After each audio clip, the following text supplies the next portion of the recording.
새로운 내년을 소망하는 우리 귀하고 복된 시간 될 수 있기를 소망합니다.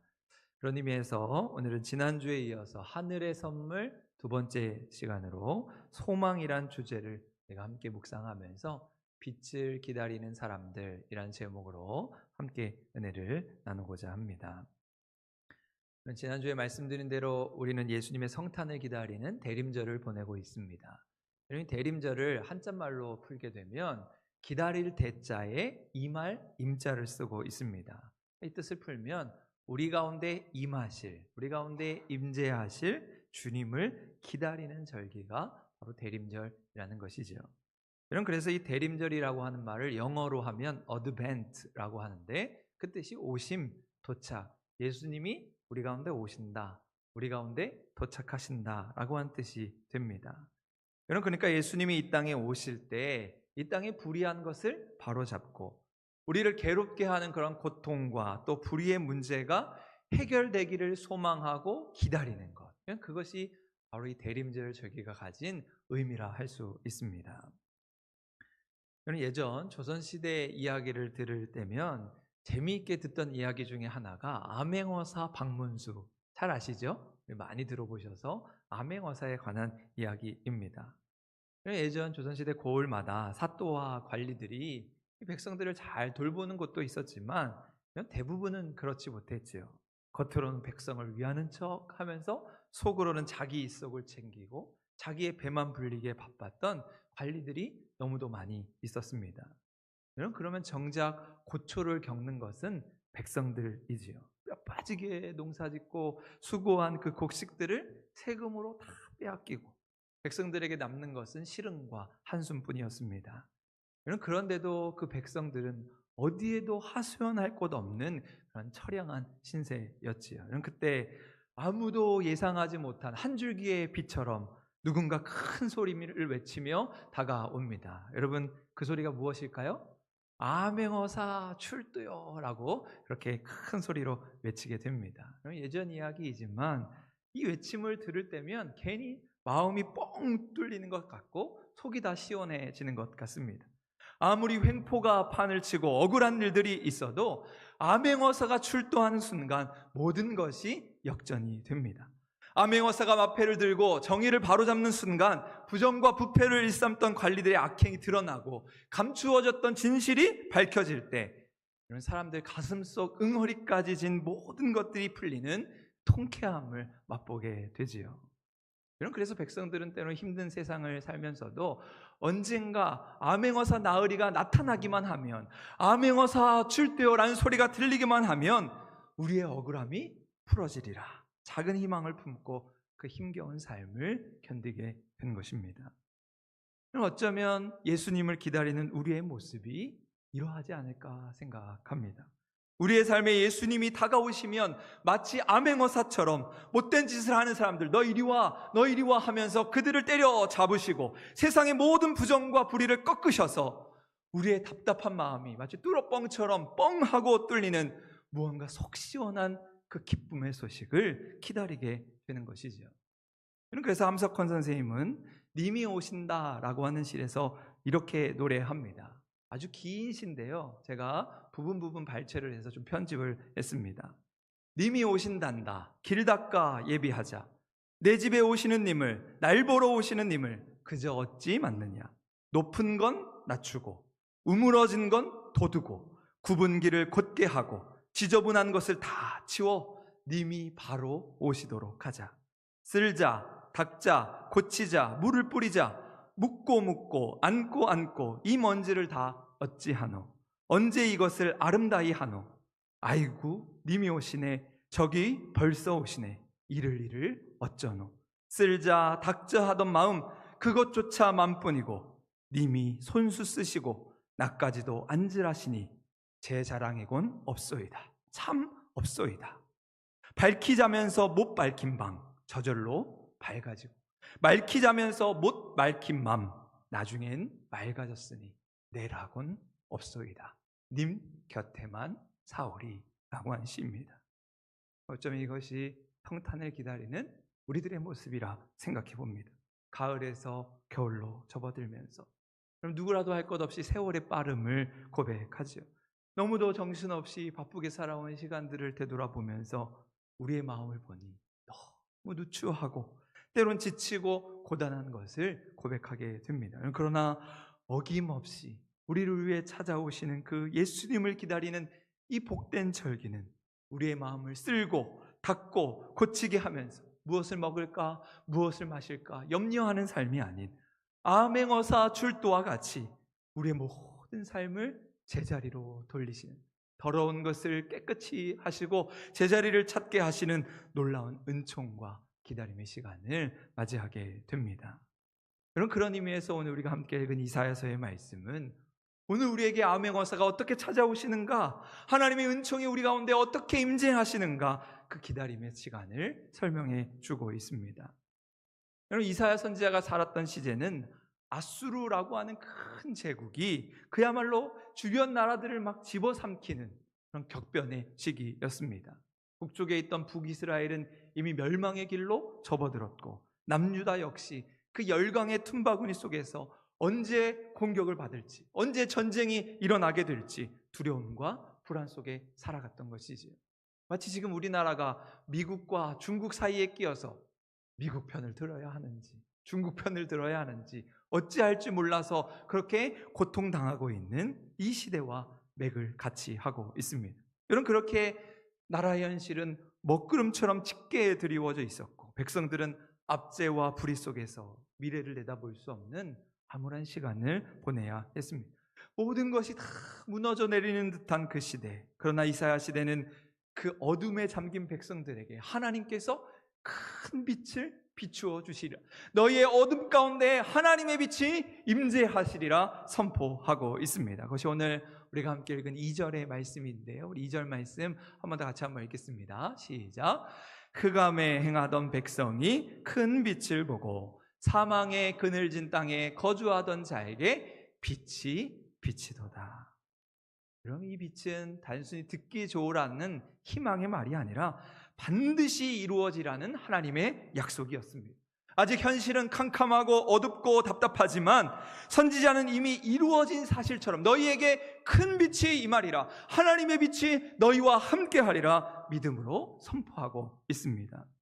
그래서 어둠의 날이 끝나고 마치 곡식을 거두는 농부들처럼, 전쟁에서 승리한 군인들처럼 기뻐할 날이 온다는 것이죠. 억눌린 자들의 멍에가 부서지고 저 못된 놈들의 몽둥이와 막대기가 꺾어지면서 침략자의 피 묻은 그 군복들이 모두 다 불에 타 사라지는 그 심판과 해방의 날을 말씀하고 있습니다. 그러면서 그러한 확신, 믿음의 선포가 어둠 속에서, 절망 속에서 살아가는 백성들에게 다시 일어날 용기가 되는 것이죠.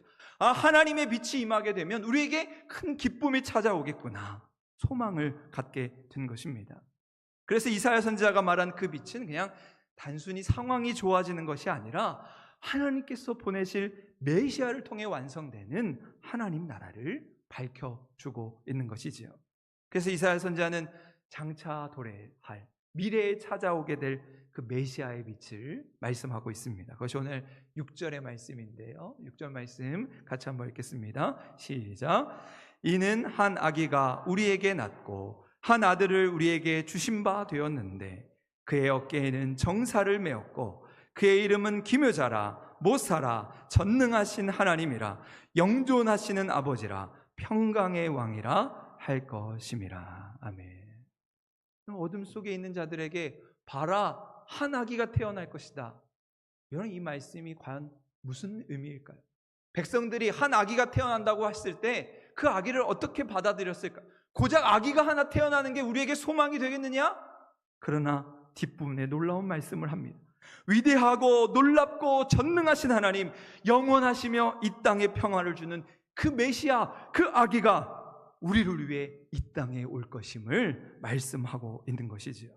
그 이사야가 선포한 어둠을 걷어내고 새로운 길을 여실 큰 빛, 그 아기는 바로 우리 예수님이었습니다. 예수님이 이 땅에 오실 때 혼란과 폭력의 상징이었던 멍에와 몽둥이가 송두리째 부서지고 압제와 불의가 사라지는 새로운 시대가 열리게 된 것이지요.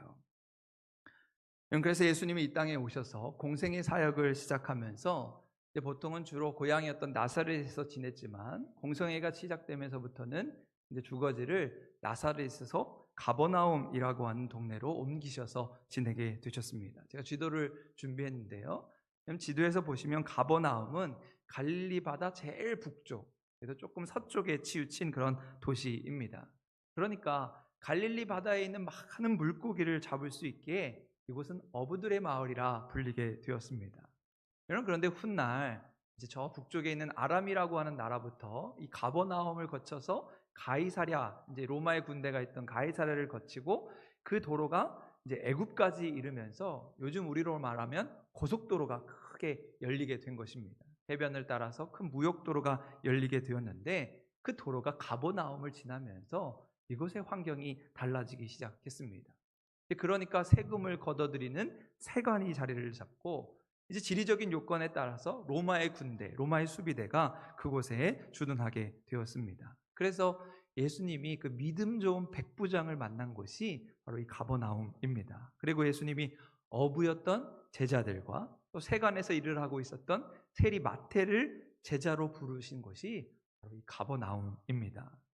여러분, 그렇게 이 가버나움이라고 하는 동네는 가난하지 않고 제법 돈이 많이 돌았던 동네입니다. 여러분, 우리나라 어촌에도 가시면 어촌이 아주 부자인 거 아시죠? 그래서 이런 지리적인 환경으로 꽤 돈이 돌았던 그런 동네였습니다. 그런데 돈이 많다고 과연 행복한 마을이었을까? 오히려 그 돈 때문에 의가 상하고 폭력을 행사하는 일들이 생겨났습니다. 돈이 사람의 마음을 지배하게 되니까 사람들의 마음이 각박해졌습니다. 세상적으로는 잘 사는 것 같았지만 실상은 그렇지 못했다는 것이지요. 어부들은 막대한 세금에 시달려야 했고 돈이 돌게 되면서 로마군의 행포가 날로 심해지면서 오히려 백성들은 더 가난해지고 힘없는 사람들은 점점 소외되어 갔습니다. 그러면서 불안과 두려움이 자리 잡고 현실은 암담하고 앞날은 소망이 없는 날들이 이어진 것이죠. 그런데 그러한 가버나움 동네에 어둠을 비추는 빛처럼 예수님이 짠 하고 나타나셔서 그곳에 소망의 말씀을 전해 주셨습니다. 그것이 마태복음 14장 15절 16절 말씀인데요.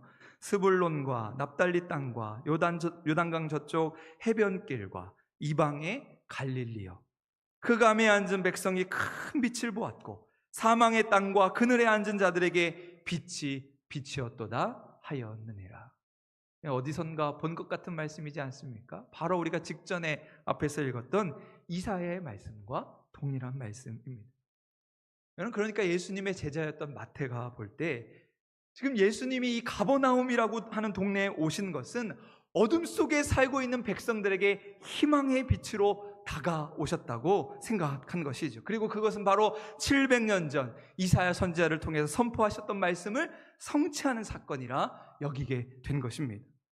가버나움은 어둠의 땅이요 그늘진 죽음의 땅처럼 보였습니다. 그런데 예수님은 그 흑암의 땅에 빛으로 찾아가신 것이죠. 그리고 마태는 이사야 선지자가 외쳤던 그늘진 죽음의 땅에 살아가는 사람들에게 큰 빛이 된 존재로 예수님을 증언하고 있습니다. 그럼 마태에게 있어서 예수님은 그러한 분이셨습니다.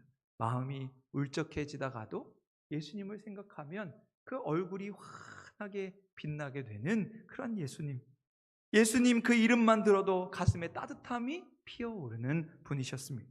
절망의 골짜기를 걷을 때에도 예수님을 생각하면 다시 힘을 내고 용기를 얻게 된 것이지요. 걷잡을 수 없는 불안과 걱정 속에 있을 때에도 예수님이 우리와 함께 하시기만 하면 우리의 마음이 다시 잠잠해지고 평안해질 것을 믿게 된 것입니다. 이런 것이 바로 예수 이름의 능력입니다. 이것이 바로 예수님이 우리에게 전해주시는 소망의 빛이요 어둠을 밝히는 생명의 빛이 되는 것이지요. 예수님이 비추어 주시는 빛은 어떤 절망도 삼킬 수 없고 어떤 시련도 꺼뜨릴 수 없습니다. 그 빛은 영원히 꺼지지 않는 소망이고 우리의 삶을 새롭게 하시는 놀라우신 하나님의 은혜로 다가온다는 사실입니다. 어느 짧은 에세이에 이런 글이 있습니다.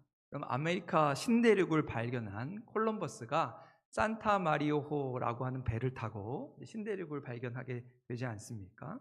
여러분, 그런데 그 신대륙을 발견하기 위해서 그 큰 배를 타고 항해를 하게 되는데, 그 배 안에 선원 중에 한 사람이 그 배에 타 올라 있으면서 큰 걱정과 근심에 빠지게 되었습니다. 그래서 그 걱정이 무엇인고 들어보니, 자기는 원래 고향에서 구두를 만들고 고치는 수성공이었는데, 이 배가 신대륙을 발견하러 항해를 한다고 해서 저 배를 타고 갔다가 돌아오면 큰 돈을 벌 수 있을 것 같아서 이 배를 타고 다시 고향에 돌아와서 아주 멋진 구두집을 하나 차리는 것이 그의 소원이었다는 것입니다. 그런데 배를 타고 가면서 파도가 치고 풍랑이 일 때마다 이 선원이 걱정이 듭니다. 이러다가 내가 바다에 빠져 죽으면 어떻게 될까? 무슨 변고가 생겨서 내가 다시 고향에 못 돌아가면 어떻게 할까? 그 근심에 빠져서 하루도 평안할 날이 없었다는 것이지요. 여러분, 우리가 지금에 와서 생각해 보면, 여러분, 세계 역사에 남을 신대륙을 발견하는 그 대단한 배를 타고 가는 사람이 고작 그 풍랑에 이리 흔들리고 저리 흔들 때마다 어떻게 하면 될까, 저렇게 하면 될까, 죽을 걱정에 사로잡혀 있는 모습이 얼마나 안쓰러워 보이겠습니까? 여러분, 그 배에 선장되는 콜럼버스는 신대륙을 발견하리라는 그 부푼 꿈을 안고 앞을 향해 나아갑니다. 그런데 그 배에 탄 구두수성공은 과거에 매여서 내가 혹시 죽지는 않을까, 병고가 생기지는 않을까 걱정과 염려 속에 빠져버리는 것이지요. 여러분, 오늘 우리는 무엇을 향해 나아가야 하겠습니까? 한사랑교회라고 하는 이 은혜의 배를 타고 여러분, 우리는 무엇을 바라보아야 하겠습니까? 하나님께서 우리가 가야 할 길을 환히 비치시는 그 소망의 빛으로 믿음으로 전진할 때, 여러분, 오늘 우리에게 놀라운 은혜가 임하게 될 줄로 믿습니다. 파도가 칠 때마다, 풍랑이 일 때마다 걱정하고 염려한다면 우리는 바닷속에 빠지고 말 것입니다. 그러나 우리를 기다리는 저 아름다운 신대륙을 향한 소망의 빛으로 우리의 삶을 비추일 때, 때로는 답답하고 속상한 마음일지라도 우리의 마음을 뻥하고 시원케 하시는 주님의 위로하심이 오늘 우리의 삶에 흘러 넘치게 될 줄로 믿습니다. 비록 지금은 거센 파도 앞에서 두렵고 흔들릴지라도 소망의 빛을 바라보는 자는 결코 침몰하지 않습니다. 오히려 폭풍을 가르고 파도를 뛰어넘는 새 힘을 얻고 다시 일어나 앞으로 나아가는 용기를 가지게 되는 것이죠. 주님께서 비춰주시는 그 소망의 빛이 우리를 붙들어 인도하여 주시고 마침내 하나님이 예비하신 은혜의 땅에 다다르게 될 것입니다. 여러분, 이처럼 우리의 삶에 주님이 비춰주시는 빛이 임하게 될 때 놀라운 변화가 일어납니다. 여러분, 먼저 빛이라고 하는 것은 어둠과 혼돈을 사라지게 하는 것이지요. 캄캄하고 어두운 방에 스위치를 켜서 불을 켜게 되면 그 방 안에 있던 것들이 모두 우리의 눈에 들어오게 되지요. 그러면 그렇게 빛을 통해서 우리를 사로잡고 있는 것들의 정체가 똑똑히 드러나게 됩니다. 예전 어릴 적에 어두운 밤길을 걸어가면 어른들이 이제 아이들을 놀리느냐, 도깨비 나온다, 도깨비 나온다, 그렇게 이야기를 했습니다. 그래서 옛날 동화 이야기를 보면 밤길을 가던 사람이 갑자기 도깨비를 만나서 도깨비와 막 씨름을 하게 되죠. 이 씨름에서 지게 되면 나는 죽게 된다 하니까 용을 쓰고 그 도깨비와 씨름을 하게 됩니다. 그런데 새벽닭이 울고 동력이 환하게 비치면 그 도깨비가 아무렇지도 않게 도망을 가게 되지요. 그리고 그 씨름을 하던, 도깨비와 씨름을 하던 사람이 정신을 차리고 보면 자기가 밤새 씨름하던 그 도깨비가 진짜 도깨비가 아니고 그냥 하나의 나무 막대기에 불과하다는 것을 깨닫게 됩니다. 여러분, 이처럼 환하게 빛이 비추이면 우리가 지금 씨름하고 있는 것이 무엇인가, 그 정체가 드러나는 것이죠. 우리가 그토록 열심히 씨름하던 것이 내 마음속에서 만들어낸 헛개비, 도깨비가 아니고 허상에 불과했다는 것을 깨닫게 되는 것입니다. 그런데 어두운 밤길을 갈 때는 도무지 알 수가 없습니다. 그렇게 우리는 소망의 빛을 기다려야 하는 것이죠. 우리의 어둠을 몰아내고 거짓을 밝히시는 소망의 빛이 우리 가운데 임해야 하는 것입니다. 그래서 소망의 빛이 임하면 그 사람의 더럽고 추한 모습이 다 드러나게 됩니다. 다른 이들을 아프게 하고 외면하고 비판하고 공격했던 마음으로부터 자유하게 되는 것이죠. 소망의 빛이 임하게 될 때 우리의 편협한 마음이 보다 넓어지고 부드러워지게 됩니다. 나만을 생각하는 이기심에서 벗어나서 다른 이들이 어떻게 생각하는가, 다른 이들이 어떻게 아파하고 있는가, 어떨 때 기뻐하고 있는가 공감할 수 있는 힘을 얻게 된다는 것입니다. 결국 이 소망의 빛은 우리를 변화시키는 힘이 됩니다. 어둠 속에서는 도저히 보이지 않던 다른 이들의 얼굴이 보이기 시작하는 것이죠. 아, 저들이 저렇게 살아가고 있구나, 저렇게 생겼구나. 과거의 상처에 붙들려 사는 사람이 아니라 하나님이 기뻐하시는 사랑의 길이요 평화의 길로 걸어가게 되는 것입니다.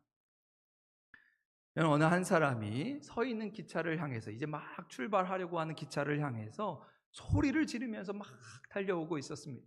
루빈스타인 하면서 어떤 사람을 애타게 찾는 것처럼 소리를 지르면서 기차를 향해 다가오고 있었습니다. 그러니까 그 소리를 듣고 기차에 타고 있던 한 유대인이 이게 무슨 일이야 하고는 창밖으로 이렇게 고개를 내밀었습니다. 그러니까 그 소리를 지르며 달려오던 사람이 창밖으로 얼굴을 내민 그 유대인의 뺨을 사정없이 갈기게 되었습니다. 이 루빈스타인 나쁜 놈아, 네가 어떻게 나한테 그럴 수 있어? 아주 통쾌하게 복수라도 하는 것처럼 시원하게 뺨을 날렸습니다. 그런데 알고 보니까 그 유대인은 루빈스타인이 아니었습니다. 그저 소리가 나서 이게 무슨 일이야 하고 얼떨결에 고개를 내밀었는데 그 참에 뺨을 맞게 된 것이지요.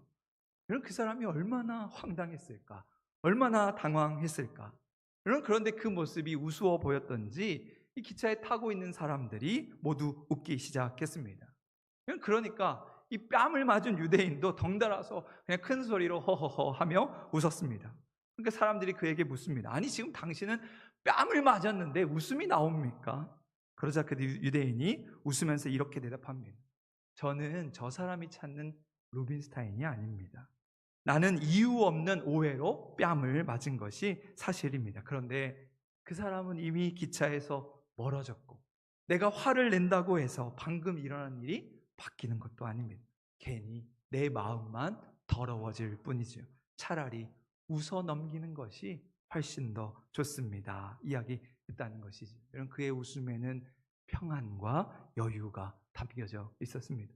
억울한 일을 당해도 마음이 흔들리지 않는 이유는 상황을 탓하기보다 분노에 사로잡히기보다 자기 마음을 지키는 것이 훨씬 더 중요하다는 것을 알았기 때문이지요. 그래서 그런 말이 있죠. 힘들 때 우는 사람은 삼류, 참는 사람은 이류. 어떤 사람이 인류일까요? 웃는 사람이 인류다. 여러분, 비록 우리의 삶에 어려움이 있어도 웃는 사람이 인류입니다. 이런 것이 바로 소망의 빛을 기다리는 사람의 모습이죠. 소망의 빛을 기다리는 사람은 자기 속에 어둠이 물러가고 참된 평안과 기쁨이 찾아오는 것을 느끼게 됩니다. 어두움의 마음이 빼앗기지 않고 억울한 일도 그저 흘러가는 바람처럼 흘려보낼 수 있습니다. 또 우리의 아픔과 상처도 소망의 빛으로 빠르게 치유할 수 있는 것이죠. 소망의 빛을 바라보는 사람은 하나님께서 주시는 평안의 마음을 두고 다시 일어날 힘을 얻게 되는 것입니다. 맥스 루케이도의 하나님의 캐스팅한 사람들이라는 책에 보면 우리가 잘 아는 다윗의 이야기를 소개해주고 있습니다. 그러면서 그 책에는 그 어린 다윗이 그 큰 골리앗과 싸우기 위해서 했던 말이 무엇인가를 살펴보고 있습니다. 그러면서 분석을 해보니까 다윗이 골리앗과 싸울 때 이 골리앗이라고 하는 이름을 한 2번 정도 언급할 때 하나님이라고 하는 말은 9번 정도를 사용했던 것을 알게 되었습니다. 여러분, 그래서 다윗이 골리앗과 싸울 때 이런 이야기를 하죠. 이 할례받지 않는 블레셋 사람이 누구이기에 살아계시는 하나님의 군대를 모욕하겠느냐, 그렇게 이야기를 하고, 다윗은 더 이상 골리앗과 싸울 때 골리앗이라는 이름을 한 번도 언급하지 않았습니다.